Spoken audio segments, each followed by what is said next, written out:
Hello বন্ধুরা, living with Pinki চ্যানেলে আপনাদের সবাইকে স্বাগত। আজকে বানিয়েছি রসগোল্লা।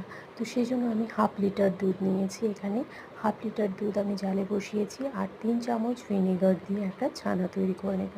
ছানা সুন্দর তৈরি হয়ে গেছে। এখন আমি ছাঁকনিতে ছেঁকে নিলাম আর প্লেটে রেখে দিলাম ছানা ঠান্ডা হওয়ার জন্য। এদিকে আমি একটা বাটিতে ভর্তি করে চিনি নিয়েছি আর 3 বাটির মতো জল দিয়ে দিয়েছি। জলটা অবশ্যই বেশি দিতে হবে।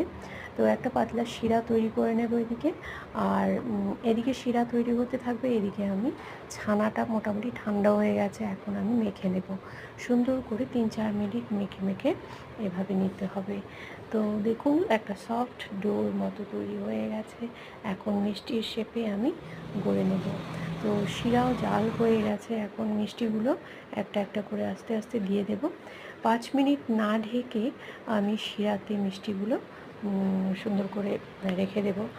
আর তারপর 10 মিনিট ঢাকা দিয়ে শিরার মধ্যে মিষ্টিগুলো তৈরি করে নেব। আর হালকাভাবে আমি একটু নেড়ে দিয়েছি হাতার ব্যাক সাইড দিয়ে। তো দেখুন মিষ্টি কিন্তু তৈরি হয়ে গেছে বন্ধুরা। তো দেখতে খুব সুন্দর হয়ে আছে আর খেতেও কিন্তু খুব ভালো হয়েছিল। তো অবশ্যই আপনারা কমেন্টে জানাবেন কেমন লাগলো আপনাদের। যদি ভালো লেগে থাকে অবশ্যই লাইক শেয়ার করে আমার চ্যানেলটি সাবস্ক্রাইব করবেন। তো দেখুন মিষ্টির রেসিপি কিন্তু তৈরি হয়ে গেছে। তো দেখা হচ্ছে নেক্সট ভিডিওতে। টাটা।